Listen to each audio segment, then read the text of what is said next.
you out there on the low though, boy. You say where you had started? I mean, who had put you on? You somebody? Sure, my nigga, Aaron, man. This guy named Aaron. Shout out Aaron, man.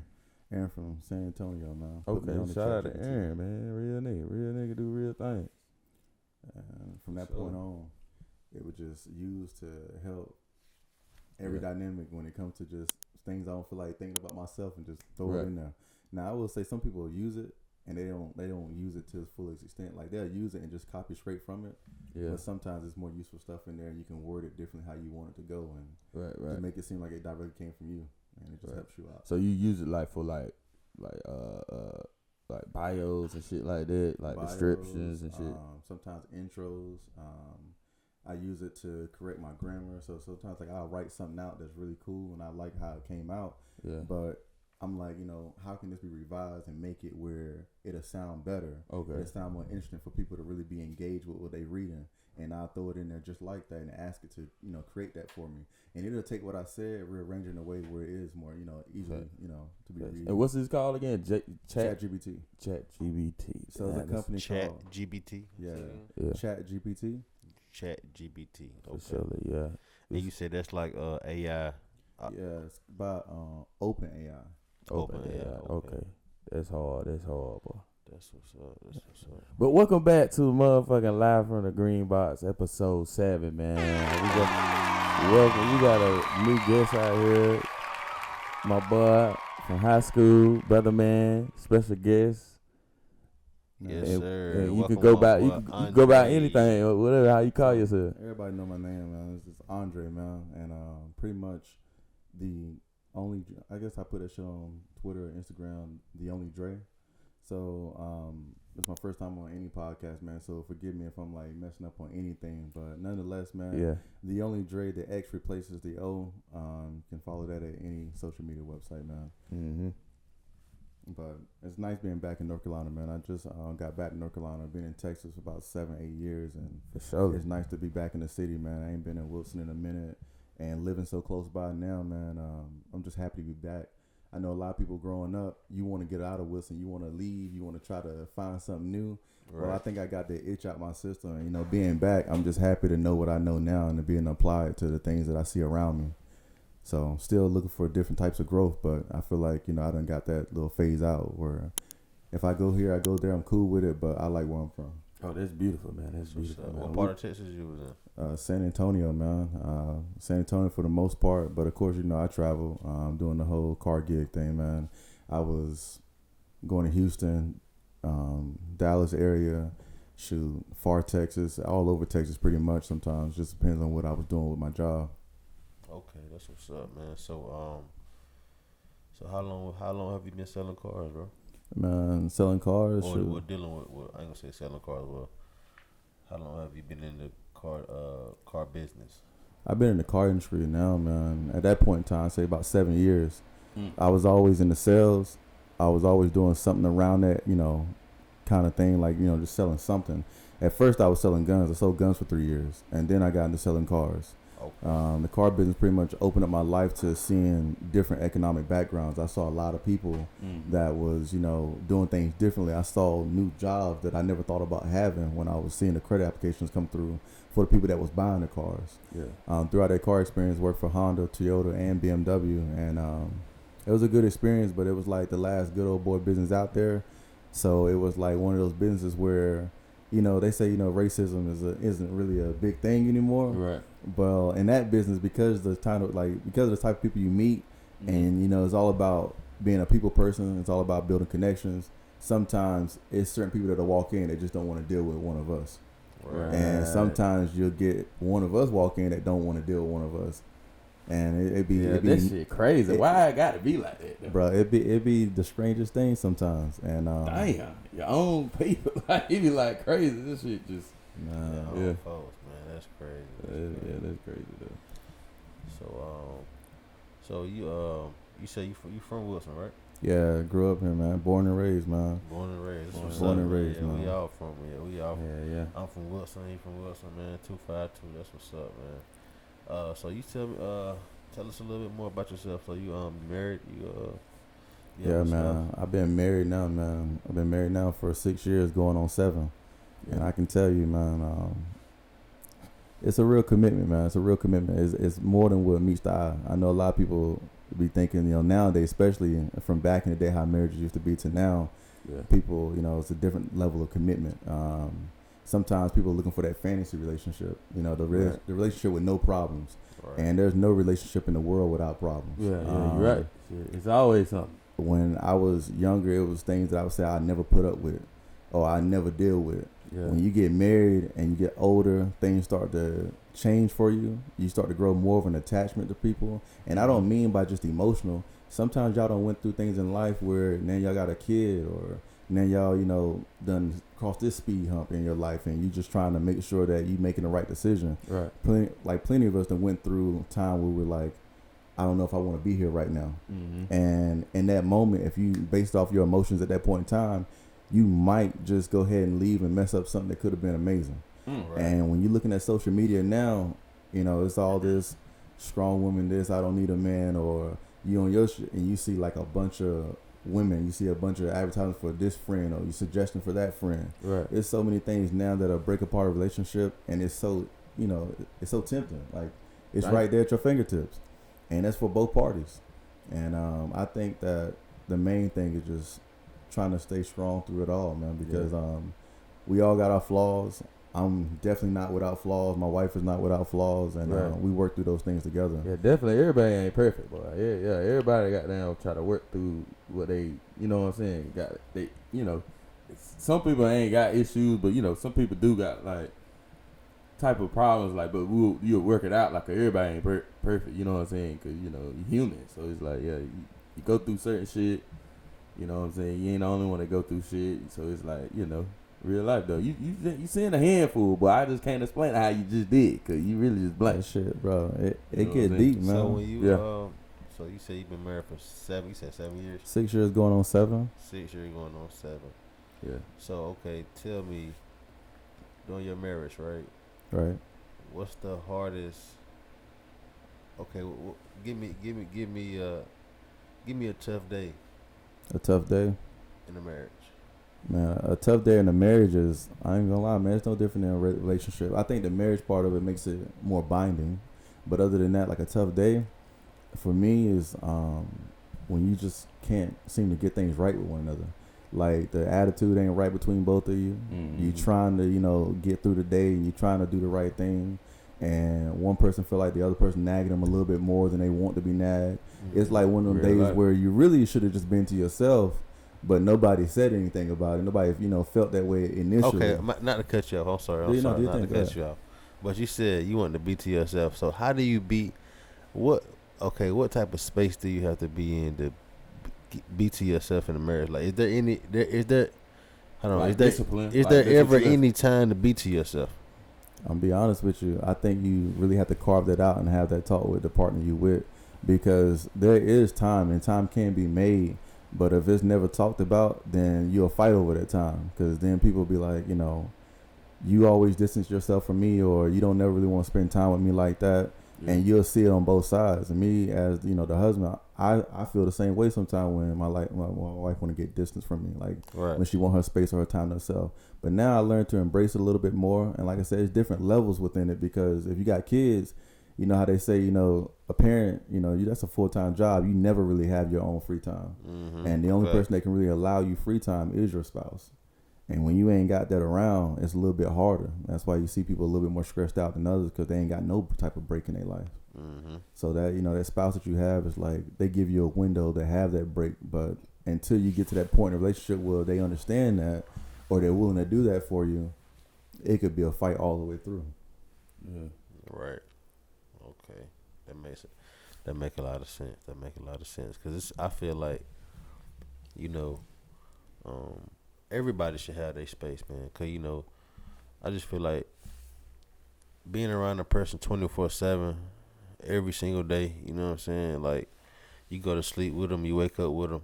It's like, at some point in time, you're going to have to find that spark again. Oh, like, yeah. You're going to have to find that spark that makes, like, okay, what can we do to make it feel like we just first met? You know what I'm saying? Because I just feel like being around a person every day, me personally, I get tired of I get tired of people quick.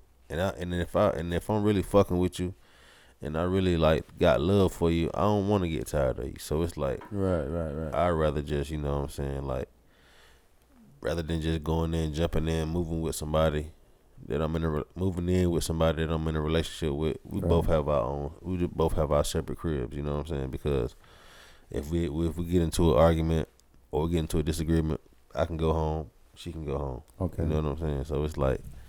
But what if like y'all been rocking with each other for like 2 years or something? Would you move in some type shit like that, or it take more longer than that or something like that? 2 years. I mean, at least more or something like that. Like 2 years or plus. I say it just got to be the right time. I can't even put a time limit on it because it's like we both got to be in that right space. You know what I'm saying? Especially if y'all have kids, and maybe the kids may not be by you. You know what I'm saying? They may not be your kids. So it's like, you know, you don't want to feel like, I'm gonna say, you feel like you entitled to, you know what I'm saying? You know what I'm saying? You're entitled to be there and take care of somebody else's, you know what I'm saying?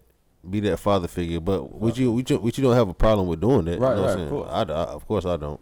But it's just like, some dudes don't want that responsibility. It's a heavy responsibility, man. Right. Yeah. Like for a lot of guys out there, I look at all types of scenarios, whether you know you the father of the child or not, because you know I always tell people when a woman is dealing with a man and he got kids, it's a little different.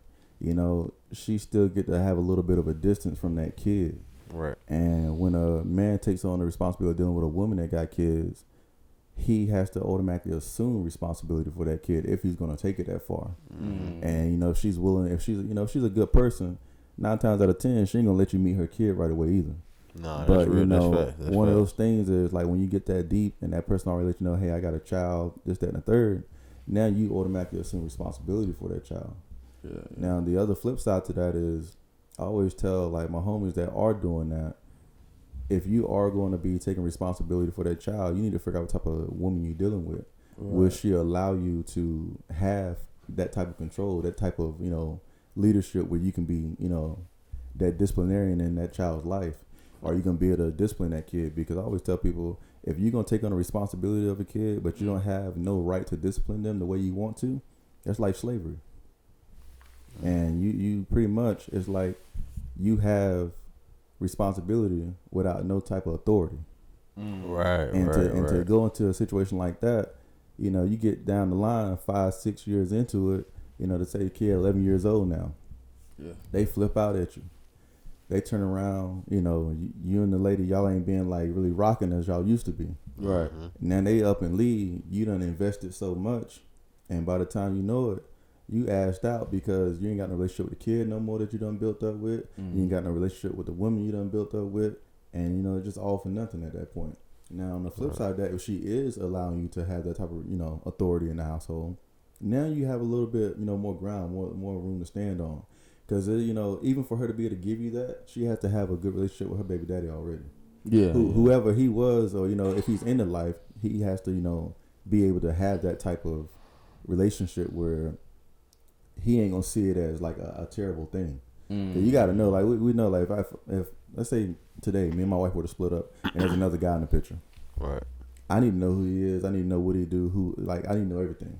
Yeah. I want the whole damn background check. I want to know exactly what. Because you got boundaries like towards your kids. I want to know who's gonna be around the kids, you know, and stuff like that. Type shit, yeah. And that's no different from any other woman or man out there. They want to know who around their kids. Exactly. And I think that's important. Yeah, that is very important though, boy. But how you go about with boundaries, like when it comes to a relationship? Like, do you set boundaries in it or type shit? Like, what, as in like the do's and don'ts, like type shit, like, you know what I'm saying? Man, that's an interesting question because when I first got married, I ain't set no boundaries.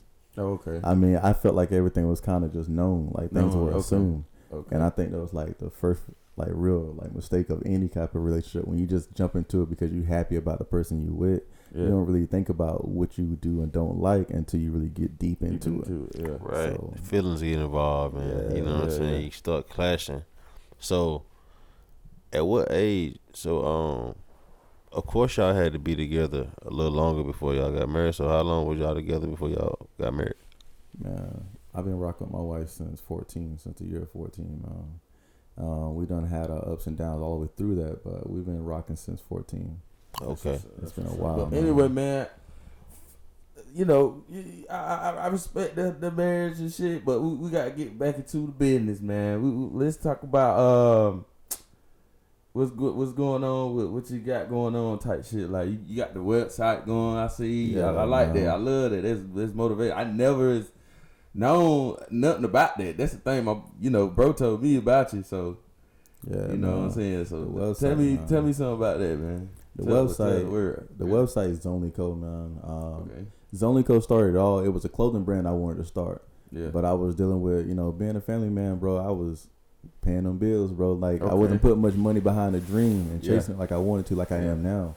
Yeah. And now that I'm really putting some thought and effort into it, Zonly Co Mag became a thing. So ZonlyCoMag.com is a website for creators. I'm centering this around people that are musicians, artists, photographers, models, anybody in that creative lifestyle. Even skating is a form of art. So I have a whole bunch of people within that whole umbrella that I'm going to be putting under one, I guess you would say one umbrella. But So this is for anybody that has talent in anything. yeah, Type shit. anybody Like got some talent. Anybody that can skate or race like cars and shit like that or music. Anything, like that. anything that is provoking where it makes people think. To be real with you, like art, yeah, shit like because that. that's where it's centered around, man. Like art is everything from what we look at to For what sure. we, when we drive and somebody had to design that damn car. Like, so it's everything in between. But I really just center it around like those key things: models, artists, and musicians. Okay, So those are the top three for sure to get the most spotlight on the website. Okay, And, so boom. So how long has the website been out? Man, the website been out since 2022. But to be real with you, to say like where I started really putting in work, it was just this year, man. And the website's already building up great traction, anywhere between 300 to 500 views per day. So that's real good traction just in, I guess, at this point, 2 month time span. And it's only getting bigger. I've been connecting with, a lot of artists that are, hundreds to thousands of followers on social media. And when they engage with me, they share the content that's on the website. And when they share that content to their followers, the people who don't have as big of a following, if their stuff is on the website, they're getting that free promotion because they're trickling down and just seeing what's on the website. They're going to end up, bouncing to something that you got going on. And that's where, I think it's going to take a life of its own. It's going to have that snowball effect that the bigger, the bigger the artist is or the more eyes that are on it, it's just going to keep on going. People are going to want to always share their work. People are always going to want to see their work being shown. And it comes from the heart, man. It ain't something that where I'm doing it like I'm not getting paid off this exactly at this moment. Yeah. But at some point in time, the website will be bigger than me, and it'll end up just start bringing in its own currency. Definitely. That's hard. Man, I love to hear that. You got any like music choices that you fuck with? Like who you really listen to in like music? Music industry right now, man. Yeah. Like it could be any genre type shit. Oh, in that case, then like I'm like heavy in like I guess trap soul right now. If you Trap soul, okay. Like, You R&B like to rap. Like I was on rap heavy for a while, right? But like I still rock with it because I care about like the metaphor and stuff like that. But if you have something that's like melodic but also is delivering a nice message, then I'm rocking with that. Okay. Yeah, that's where I'm at. So who exactly you be listening to like when it comes to that? Artists I listen to the most on that, like trap soul, like Sir or Brent, bro, type shit like that. Sir, like his music crazy. I like him a lot. But the people I really listen to, I listen to this artist named Lith. Okay. I listen to this guy named No One Noah, and honestly, it goes from that to The Weeknd, Drake, and I definitely be listening to SZA a lot. Like, okay, I listen to SZA a lot. you know something. Yeah, I listen to SZA a lot, bro. You know something, y'all. SZA be preaching for the ladies, bro. And I ain't gonna lie. For real. When she has certain songs, I'm like, damn, I been that nigga. Like I've been I've been that person, and like I ain't gonna lie. Sometimes it helped me understand my lady more. Yeah, no for real. lie. So some guys don't admit to like listening to other female artists, but I'm just like, you missing out. Yeah. Facts. You missing out. Like some of them can articulate stuff that your girl can't. Yeah. And like that's Damn. why like she's showing consideration and sound. Like that's crazy. Like that like hit. giving you game a little bit. But I'm gonna keep it real. Fuck that. I've been listening to SZA since 2013. You feel me? You did. I've been on SZA. You put me up. I want Really Rock on the logo. All these niggas, man. You know what I'm saying? That album I called? put you Control. on. Nah, hell nah. That was goddamn. Before that. That was before that, man. That's when she had the shit called Child's Play with Chance the Rapper. You feel me? That was like. Okay. But nah, yeah, SZA the GOAT though. That's my, you know what I'm saying. That's my. Control was like the album before this SOS drop, right? Yeah. That was like her sophomore album type shit. Yeah. That was like, you know what I'm saying. Yeah, but shout out to my boy, man. Go on his website. His website is on the description and all that, man. Make sure y'all shout my boy out. You know, inbox my boy. Make sure you how you pronounce it. Zoe only man. So it gets construed to X only. Yeah, but it's really Zonely. Zonely, yeah. And Zonely has actual meaning behind it. It's the Zanny, outstanding, new, living youth. And it was pretty much an imprint on, it don't matter what age you are at, that you can still go out and do what you want to do. Right. You know, you got people saying, I can't do this or I can't do that, or, you know, I'm too young or I'm too big or whatever the case may be, whatever their, you know, complaint is about themselves or why they can't do something. Right. And it was an imprint on seeing other people, you know, whether they're 50, 60 years old or like music wise, like your boy Killer Mike, 48 years old, you know, winning a Grammy for the best rap album and doing a clean sweep for best rap video and, you know, it just and best rap song. So at 48 years old, like I said, you know, this guy, you got to know that people done told him you need to stop it. Yeah. Or, you know, you need to quit doing what you're doing.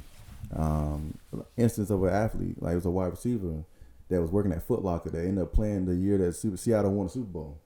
And he, you know, I'm pretty sure working in Foot Locker, coming to that and then getting to the Super Bowl, people just looking at him sideways like, how did you even manage?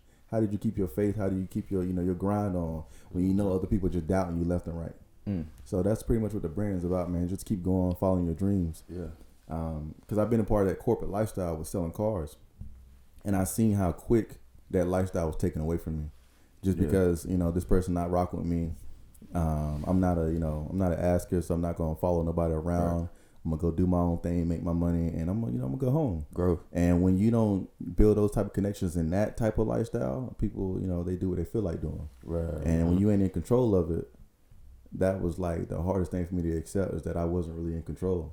I was making my money, doing well for my family, but I was never really in control of my own future.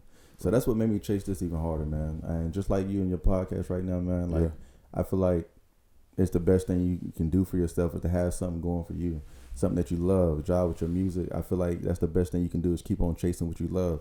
I don't care what nobody got to say about it, especially the people that ain't helping you eat, people ain't putting no money in your pocket, and forget whatever they talking about. Fact. Definitely. Fact. It's all about consistency, man. Consistency. You know what I'm saying? Yes, sir. Keep that shit in their face. You know what I'm saying? Keep, like you said, keep the grind up. You know, and what's your thought about like your work, like in Texas when you were living out there, right? Like does anything had like intimidate you in any way, like something like far as it almost stopped you from doing something like that you always wanted to do? Did it, you know what I'm saying? Tell me about your growth, like out there anyway, like intelligent growth, like far as when I like got out there, knowing just how big the actual state I was in, like I didn't realize how big it was till I was like really in it. And I got a real experience when I drove from Texas to Tennessee. I didn't drive, but it was a family trip. And I saw how long it took us to get out of Texas. yeah. So that was a realization too. Yeah. But the actual growth part, like from going to a regular, you know, retail store to making it into, you know, the business I was in, to meeting the people I met, I think I had more growth in meeting the people I was, you know, linking up with in sales than I did when I was in college. It was the careers, it was the altitude of how many people they done, you know, talk to in their lives, and then they share things with me. I grow from other people. Sometimes, you know, people have had life experiences that if you're willing to sit there and listen, sometimes it could be the next roadmap to the next obstacle in your life. Yeah. Facts. And that helped me a lot. Seeing certain things, like even economically, you know, we ain't taught, or at least I'm just real with you. I won't talk nothing about economics. You know, my dad, no disrespect, pops, but he ain't really too good at saving. Same thing, you know, living paycheck to paycheck, stuff like that. And that's all I ever knew in my life. And it was just, you know, getting by. Yeah. So I started to see more things. I started to understand, you know, what a 401k is and stuff like that. I started to understand what it's about to own versus, you know, renting something. Right. And shoot, even today, man, I grew up in a house out here. Some people may know the street Thurston Drive. So Thurston Drive right here in Wilson, I grew up at 317. And I'm gonna play that number. I'm trying to tell you, bro. Yeah, it might need to play that number right there. Black motherfuckers be like, black people be like. Growing up, man, right there, I really thought that my people owned that house for a minute. And then finding out that they didn't after I had graduated from college, and then seeing it be, you know, lived in by somebody else. I got so much history at that spot, I can't even come in that house when I come to Wilson. Right. Yeah. So I got like a grand scheme plan later on in life. I hope to be able to buy that home. Right. But 317, man. It's crazy because it's like those moments. I won't never forget those moments, and not to have them right then and there. Yeah. That's another thing I learned. You know, just owning versus renting. Pretty much the investment, like stocks and stuff like that. I learned that while I was out there. I learned a lot about, you know, just bonds. I learned about trust, like, you know, how to actually put a trust together for your family, how to make your money work for you after you done passed away. I learned a lot about that. And especially when I got to BMW, I was meeting all these, you know, either an athlete or a doctor, a lawyer, or, you know, whatever, a CEO of some type of company that's out there buying cars. And sometimes it was people who had just finally got that raise at their job they wanted, and they finally able to get themselves into a BMW and stuff like that. And at that time, I really got to see how money was working. Yeah. And it was a good experience for me, man. But now that I'm past that, I'm ready to just keep on progressing. Have you ever worked with any celebrities or anything like that too?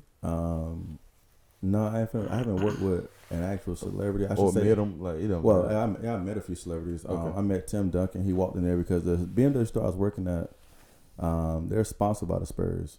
So I met him, Devin Vassell. I think he's like a point guard or something like that for the Spurs. And he bought a car for my homie Ramon. And at that time, man, meeting those people, they were so laid back and chill. Like, they ain't had no groupies running up to them. Like, I ain't talking about just women. I'm talking about just, you know, nobody was fanning like the media, paparazzi and shit like that. Like that. They just walk in, chill, laid back. And I think it's your persona of how you carry yourself as a, you know, celebrity too. Because like, no different than like, you know, Drake walks somewhere versus J. Cole. J. Cole is gonna get a response too. But I'm talking about, like, I guess I should switch it up. Let's say Chief Keef and J. Cole, two completely different type of artists. And Chief Keef gonna have his entourage with him, whereas J. Cole may have somebody with him, but 9 times out of 10 he ain't got to watch over his back. Yeah, he got to look over his shoulder. It's based on how you live and how what kind of persona you putting out there to the world. Right. And when I saw those people, they didn't really have to worry about none of that stuff because they're not into that. You know, not into no lifestyle that's gonna have people where they got to have protection 24/7. So they definitely won't like what you see on TV. They came in there chill. Tim Duncan sat down on a chair like anybody else will, waiting for somebody to come help him. And that was a different, you know, seeing that people with that type of money just act that way. Yeah. Everybody that had money never looked like they really had money. Dang. Yeah, that's how it usually go. The people with money got on a Gucci belt, Louis Vuitton shades, with motherfucking $50 in their pocket. You know what I'm saying? Mm-hmm. Nope. The guy with the sketches in the collar shirt, $500K in his bank account. Oh yeah. You know, all day. So. And that's how you be. That's how you get rich, man. That's how you get rich. Stay cheap. Yeah. In my opinion, stay cheap, man. Nah, that's a real. No, for real, there. Bro. I'm telling you, man. Like, yeah, I seen somebody say like, "Fake it till you make it." Or is this different? No, that's on that line, man. Because some people, it's in the same. It's in the same goddamn. Some people like fake it till you make it, and I ain't gonna lie. Like, what is it? Some people made it, then they faked it. Yeah. So like, for real though. It's how they. I guess it's how you put a spin on it, and going through what I went through out there, man, in Texas, went through some deep stuff. Like I had my highs, I had moments where I was really like having my way with life.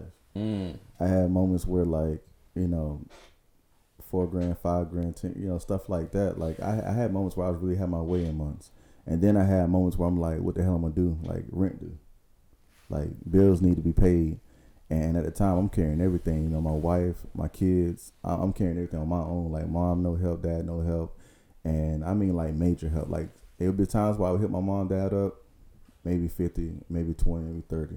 But if I had like real bills, $1,500, $1,200, nah. I ain't trying to hear that. I'll take care of all that on my own. Yeah. And then like I wouldn't even hit them up for it because I was like, I need to be able to be in a place where I can do this on my own. Yeah. And I did it for a good 4 years before my wife was working, man. So she was a stay-at-home mom for a while. Okay. And that time, you know, I just did what I needed to do. She had moments where she would help me out here and there, but for the most part, man, I was doing a lot of that stuff on my own. And that's when I really developed who I was as a person. And speaking on that, man, that's where like the downfall started to happen at. I started making good money, and for the right reasons, not to be flashy for everybody else, because I ain't even post on social media about the stuff I was doing or seeing. Right. But I was doing it for the kids. I was trying to give them a lifestyle I never had. You know, growing up in Wilson, I didn't see my mom and dad in the same household together. Right. I didn't see, the vacations year after year and stuff like that.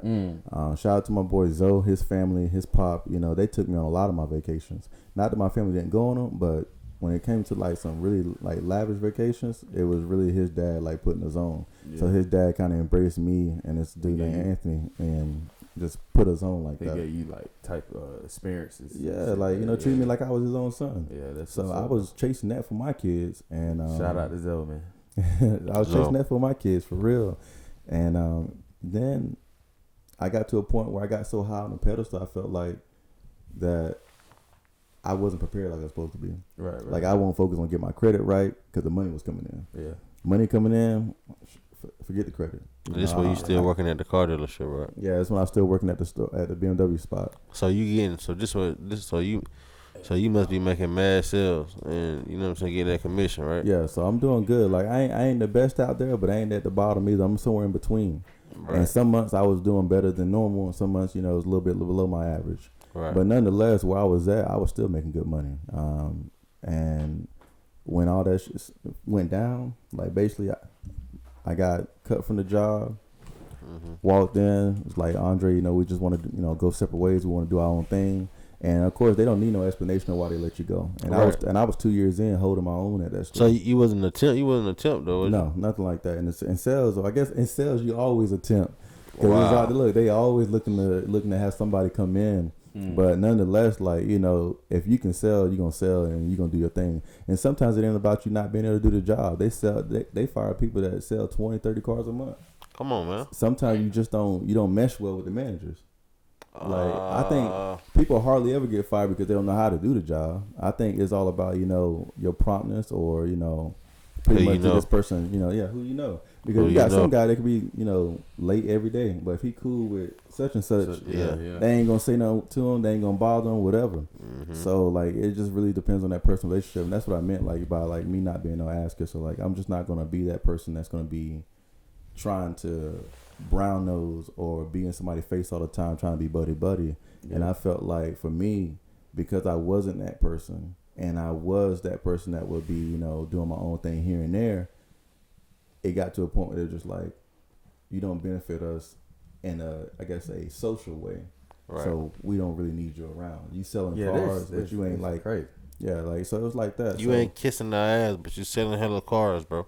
And when that happened, because of what I was doing at the time, my rent was like $2,000, car note, over $500. You got insurance, you got light bill, phone bill, my cell phone bill at the time, because I was carrying so many people on my bill, $350. So it was some people looking for car notes that was somewhere similar and close to that. I'm like, that's my cell phone bill. Right. And like it got to a point where the bills got stacked so high, but I was making the money. I was living paycheck to paycheck, even though I was making more money than I ever made before. Because you was like really working to pay bills. Yeah. Wow. I never really got to experience, I guess, the life of just enjoying the money I was making. Yeah. And I was just trying to make sure my kids had that front yard, that backyard. Sort of guy, yeah. Ain't nothing wrong with it. The garage and all that stuff, the upstairs, downstairs. I was trying to make sure they had it all. That's beautiful. And it was beautiful, man. And then when I basically got, I left the job, they fired me, and at that point I had to, do some real like searching because I was finding other jobs, but I won't find another job that's paying me like that. Right. So did you blank on them? You ain't go off? Bro, I ain't even go off. Like when they told me it was over, I was just like, I ain't bet. I got to find my way. Yeah. And I mean, ain't no need because like.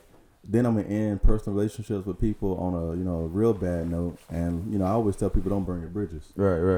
Exactly. When you go through that moment of burning bridges like that, because I could have been like on some real like fuck the world, like I don't care about nothing y'all got going on here. I'm going off on everybody, but that ain't in my character because I don't like people seeing me out of character in general. Right. Like you got to really know me or get to me personally for me to feel like. You can, really have that leverage over me. Exactly. And in front of them, I definitely won't gonna let them see another black guy lose his character. Yeah. Like I wasn't even gonna do that because that's what they looking for. I feel like. Yeah, because you don't want to make a bad look. Yeah, I get what you're saying. Like you wouldn't want it. Yeah, I feel you. Ain't nothing wrong with it. Sure. I feel like there's a lot of. I be want to blank if I ever get goddamn. Boy, I remember I was working at Walmart, boy. Man. They fired my ass, boy. I want they trail. Look, I might come back and blow this bitch back. Sorry, now I ain't gonna cat like that. But I did blank though. I was like, well, y'all gonna need me when y'all need me, and I ain't coming back when y'all do need me. So, you know what I'm saying. So it's like it is what it is, man. And that's kind of how I looked at it. But I doubt they did though. Sure, that's how I looked at it. I was like, it is what it is at this point. They done made a decision. Yeah. Like I said in a relationship, sometimes 9 times out of 10, the person that's leaving already done made a decision months ago. Yeah. I look at the job the same way. They made a decision months ago. Yeah. They would just let me I guess they would just let me float and coast until they really wanted to bring it to me. Yeah. And at that point, man, I just, I left. I got my things. I left.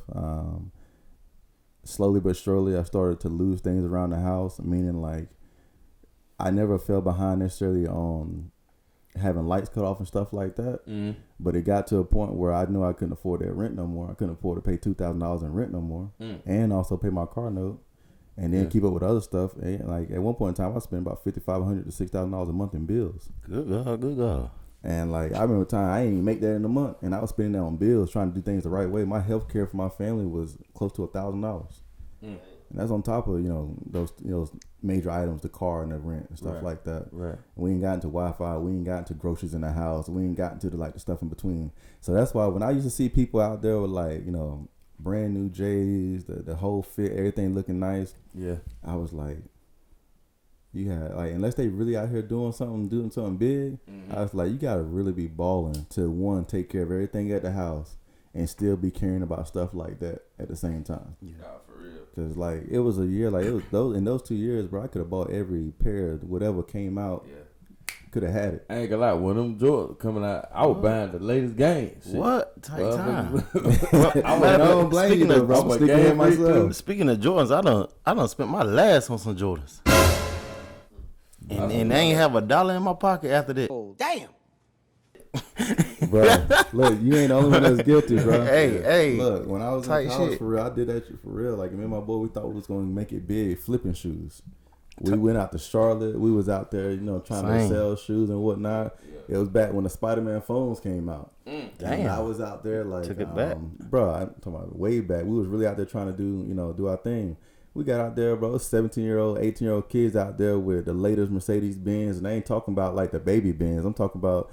Like they got the S550 or something big, like something major. Yeah. The kids nowadays go crazy. And I'm like, they've been in this for a minute. I said, me and my boy, we 19 and stuff. I'm like, we just getting to it. So we see how far we behind already. I said, dang, who put them on to this like at 14 or 13 years old? They had to been doing it since then. And I left that route, and that's when I guess life started happening for me because I had a little website before the Zoning Code Mag, but I was starting to focus on life more. I had to finish school. That didn't even quite work out the way I wanted it to. And at that point in time, me and my dad, we weren't seeing eye to eye. So I had to leave. Greenville, North Carolina. I was going to school at Pickering College. I left there, went ahead and took my chances. Her mom gave us the opportunity to move out of Texas, and that's how I got there. That was my segue to getting to Texas. I want to know what's the experience in college, though. I ain't never... Like I want to know what it's like out there. I'm gonna be honest with you, bro. What, do the party? You ain't party like that, either. Man, I partied, man. I ain't party heavy, but I partied. I remember I was there the year that what's that? Yeah, what year around, like music wise, what you were listening to around that time? Oh man, I was heavy. I was still heavy Wayne fan. That was back. When Wayne was struggling with his contracts. So it was dropping the Carter 5, and the Carter 4 had just released type. And he was locked up and shit. Yeah, I was still rocking with the mixtapes here and there, but other than that, Drake was still a thing. So I was still rocking with Drake a lot. Still J. Cole, Kendrick. The top three pretty much I was listening to. And then, in between that time, I would find artists here and there that, was cool for the moment. And seeing, little stuff like that pop off, I really did what I could do when it came to trying to do the best I could in school. But my heart wasn't in it. College ain't for everybody.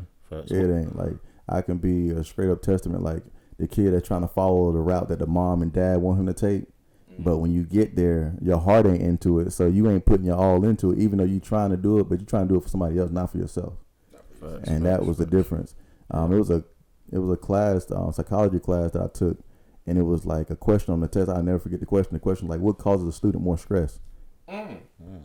Money. Look, bro, you'll be surprised. Like the answers, like the options they had was like the death in the family or failing the test.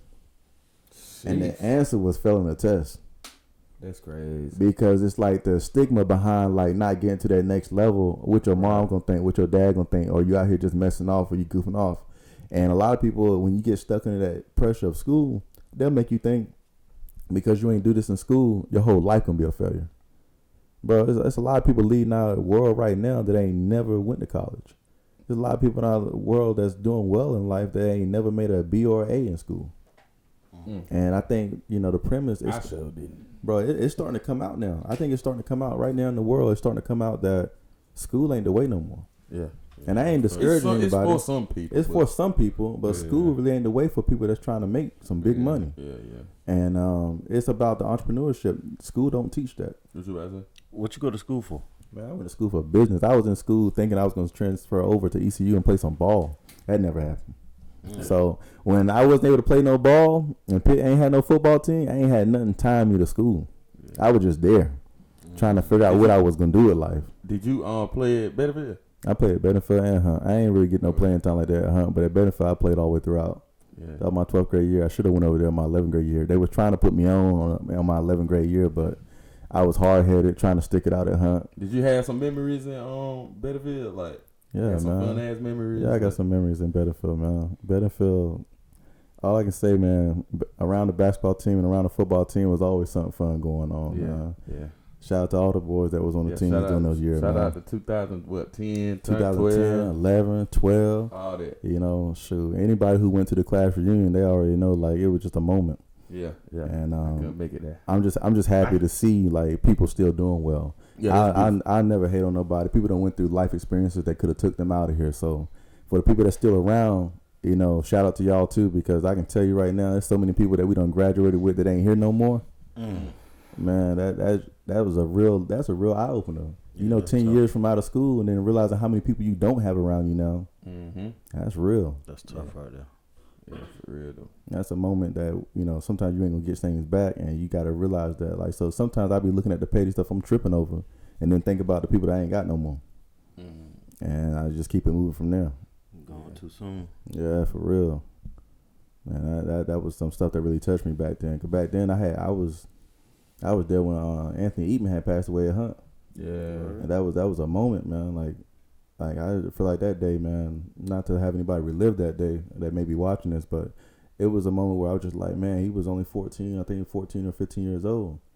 And he was just gone just like that in the blink of an eye. I think that family say he had like a heart condition that they didn't know about or something like that. But it was just a surreal moment for me. Like, life is short. Sometimes there's things that we mad about.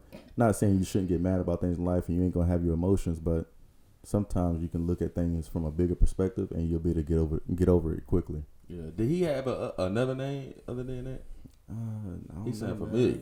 Yeah, I think it was two Anthony Eatmans, but one of them played on the football team and he played basketball. Oh, okay. Yeah, man. So, The only person I know that's like kind of related to him was Courtney Whitley, I believe was his cousin. Okay. I don't know if you know her, but yeah, like that was his cousin. So like, I know that family went through a lot when that happened. Yeah, I can only imagine. That was tough. But nonetheless, man, when it come to getting things together for like the website, when it comes to the podcast you got going on, I just got a lot of respect for what you got going on, bro. To be real with you, man. I appreciate this. This is something that I feel like is gonna be special. It's gonna grow. It's gonna get bigger and bigger. You already got your views popping off. Your shorts are going well. And the growth is there. You know, you got your symbol, everything looking good. And as time goes on, man, it's gonna be more people that's gonna be wanting to just be a part of something. Right. And I know you talked about it, like, you know, you got people out here that see what you got going on, and they might not be messing with it right then and there. Right then and there, And then the moment that something big pop off for you, you're gonna have this one and the third coming out the woodwork trying to be on your thing, and you know, then all of a sudden it's I want to catch a wave now. And it's sad. It happens so often because people know you or they think they know you, and they're like, nah, it ain't my thing. Right. And next thing you know, you get that big hit or that one video, and it starts circulating. It starts being more consistent. Next thing you know, people just, man, I wish I would have. You just said a hand fucking. Yeah, you did. Because I done talked to you about this. Yeah, for real though. For real. Yeah. Because I know it's going to happen. Yeah. You got any questions? Like, you got anything you want to ask type shit? It'll probably be more so on the school shit. Like, I know you went for business. Like when you started school, what was your end goal? Like once you finished type shit. I'm happy to answer that. I ain't had one. I swear down, I ain't had one. Yeah. I thought that, like I said, I really thought I was gonna jump to the football shit and start doing my thing because I always felt like I never really got my shine in high school anyway due to politics. Like I felt like because I wasn't, this person or that person, I didn't get the plays, I didn't get the reps. But school in general, I think it's still a big benefit. I don't want to deter people from it, but if you're looking to go to school and become this, extravagant billionaire, you might need to start looking at other things because your goals may be bigger than what they can teach you. Like I had a professor named Mr. Mikeston or something like that was his name. Nonetheless, yeah. Hey, is it? He's like, you still working? No, you good. Okay, cool. So like, I had this I had this professor that was in school that told me I can only teach you how to make as much money as I make. And it didn't really sink in until later on in life. And I'm like, he absolutely right. If I'm looking to be this millionaire, if I'm looking to be this billionaire, why am I getting teaching? Why am I being taught by somebody that never had it? Now, don't get me wrong. It's not to say that person can't give you good advice in life, but it's just like they haven't reached it themselves. Right. And if they've reached it themselves, then, obviously that's the person I want to be around. Exactly. But if they out here giving me advice or telling me how to do this and do that, but they ain't never got there themselves. Right. What is it really hitting for? Swear to God, yeah, you right though. Swear to God. Like, I think I give good advice, but I ain't got to where I want to be at myself. Yeah. I was going to ask you that question too. Like, what kind of advice would you give to people, like, of growth and high nature, like trying to make it in life type shit? You know what I'm saying? Be open minded. Like, be open minded. Be open minded. First off, don't be a fool and fall for anything, but be open minded, and then do your fact checking like they taught you way back in school, like the early stages of school. Okay. But nonetheless, man, I feel like that's the thing. School takes that away from you, being open-minded. Yeah. It makes you think one way and this way or the highway. Right. If you don't do your math the right way, like if you don't show your work and get it this way, those times I would get the answer a completely different way. But because it wasn't shown the way the teacher wanted it, they discouraged me from doing it that way again. Yeah. And then you start, like, as kids grow up, man, I feel like these kids, they lose their creativity. Yeah. Because this world filters them in a certain way. And, they brag, I guess the overall public brags about people being different. Right. Well, if that was such a good thing, why are we trying to teach people to go through the same system that everybody goes through and teach them the same way? Yeah. And they take that away from kids that they're growing up. So I do the best I can with my kids and like at the house. I try my best to let them explore. I try my best to not be so quick to tell them that's wrong or don't do this, as long as they're not hurting themselves. Exactly. And I feel like the people that want to be artists now, that's in our age group, people that want to do music, people that want to do art, they're a little discouraged from it because of things that their parents told them that, you know, you're not gonna never get nowhere with this, or you can't do that. Yeah. And there's so many people, our peers, that we know that have made it.